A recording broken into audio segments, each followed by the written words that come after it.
folks, Walter back with another review for you.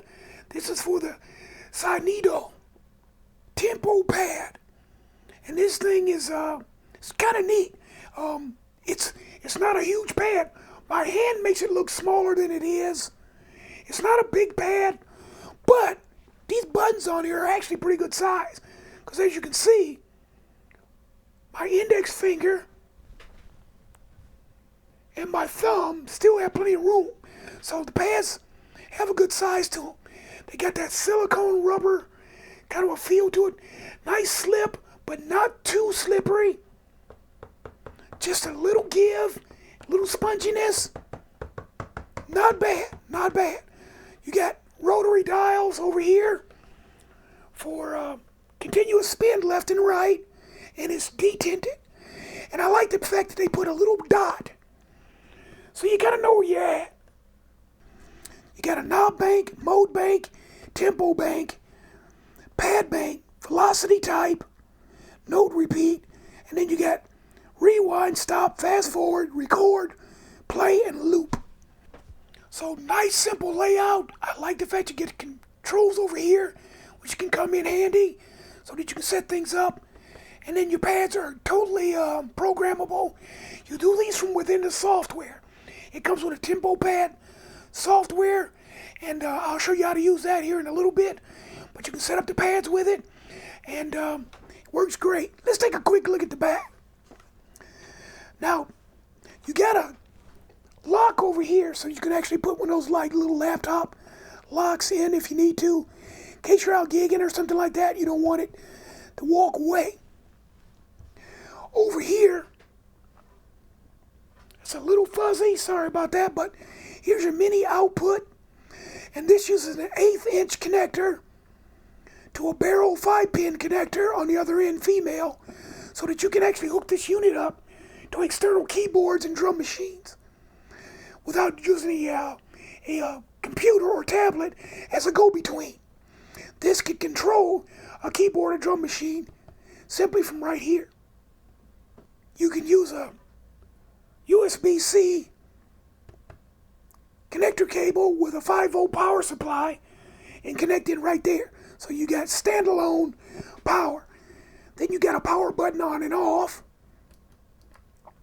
And then you have your USB-C over here, which is your data connection port for connecting to your computer or tablet.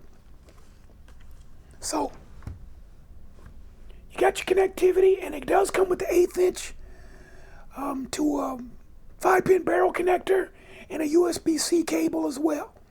It does not come with a USB-C power supply that you will have to get for yourself. It's a 5-volt, which is really standard these days.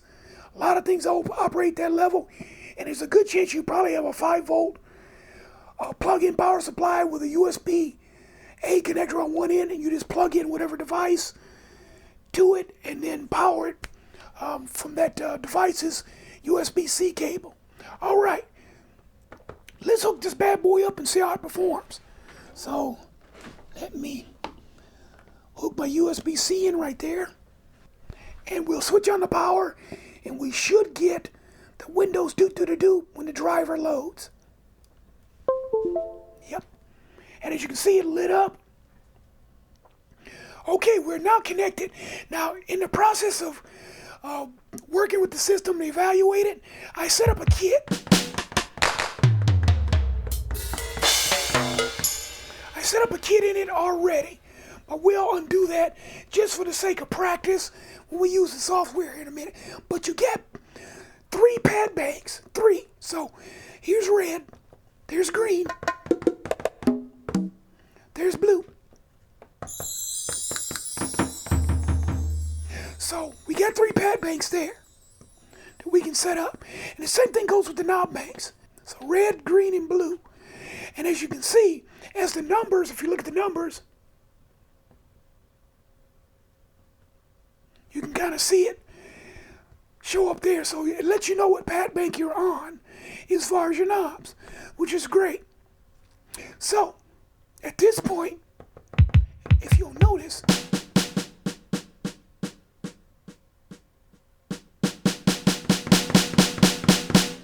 got good sensitivity. But let's go in and do some editing. All right, I've got my TempoPad editor up on the screen. And you can see right off the bat, here's our knob banks over here, just like we have on the unit. There's our 4 knob banks. And then here's our transport controls here. And then we got pads A, B, and C banks over here. So we can do whatever we need to do to this unit and set it up exactly the way we want to, which is really cool. That's what I like about this. Now, the one thing about it is you cannot hear the sounds that you're setting up on the pads in the edit mode. That's the one thing about using software. Sometimes, usually they make the software so that one uses it exclusively over anything else to prevent any possible software glitches that can happen from overlapping control of the same device. So, we got our pads up. Let's take a look at what we can set up here. Let's go knob bank A. And I think we'll take that. Let's take this one right here. And we'll set that for, let me bring up my charts here. All right, I got my chart up. Let's go volume, which is number 7. Pan, which is number 10. So let's go. 7 is already set there. 10 is already set there. Well, that makes it convenient. But if we wanted to, you just click inside the box, do a backspace, hit it, hit your number, type in your number, hit enter, and there you go. There. And those are set. So we got pan and volume set over here, which is great. So now let's go over here to our pads. We're going to go with pad B because pad A was already set up. So let's go pad B, and we're going to bring up our MIDI chart. Let's go, I'll go 36 and 38 for the kick and the snare.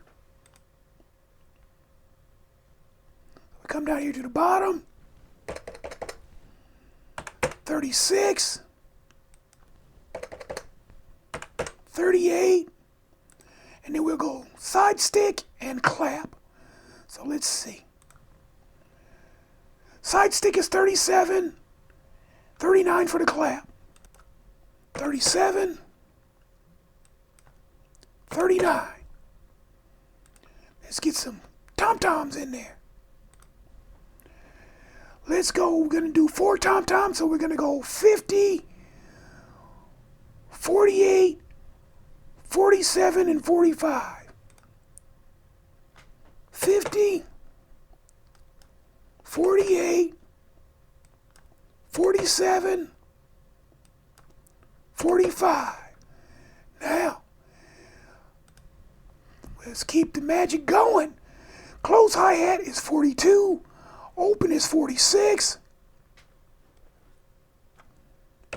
There's 42. There's 46. And let's throw a ride in there. Let's go 51. Well, you know what? I think I'll switch it up. Instead of going with the ride symbol, I'll go ride bell. And I'll go 53 and 57, which is a crash. So let's go 53, 57. And then up here on top, let's go with where are my timbales? There they are. 65, 66. 65, 66, and then I think I'm going to throw a cowbell and a vibra slap. So we'll go 56, 58. 56, 58. Now, we got them. Let's send it to the hardware. Send success. So we got it. Let's close out of here. All right, I got my Mixcraft set up off camera. So let's take a listen.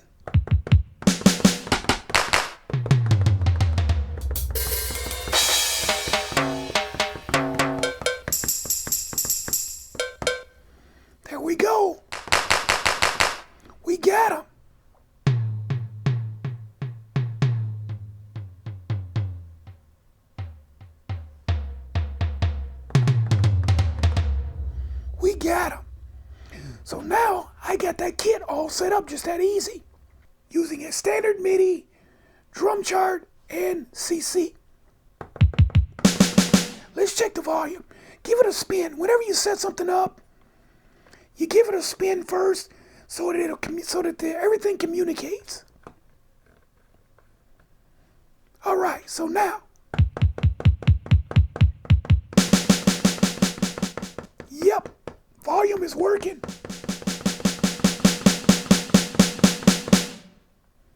Let's see, let's check that pan. Yep.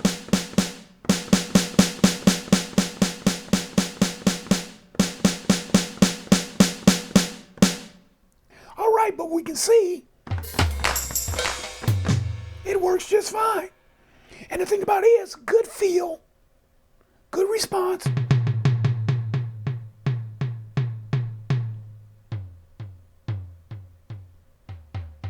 Because I found that when you play these drum kit pads, if all you do is slap them, you go, well, it ain't very sensitive.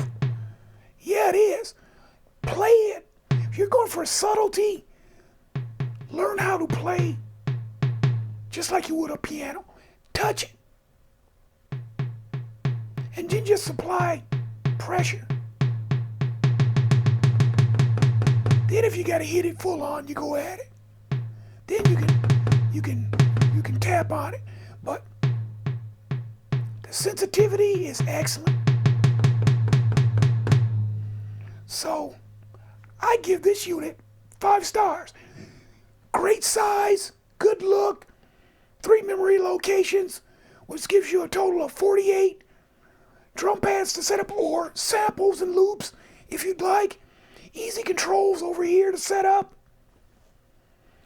Knob banks, 3 sets of those, so you got 12 control knobs on top of the pads. And then also, you got transport controls down here you can set up with your DAW. And it does have, even though it's hard to see, it does have all the swing settings and things like that in it as well, so that you can get in there and actually use it like a sort of like you would an arpeggiator type situation. So, and then you got your tap tempo over here and note repeat here. So you got all the meat and potatoes with this unit. Good feel, works great. I like it. 5 stars.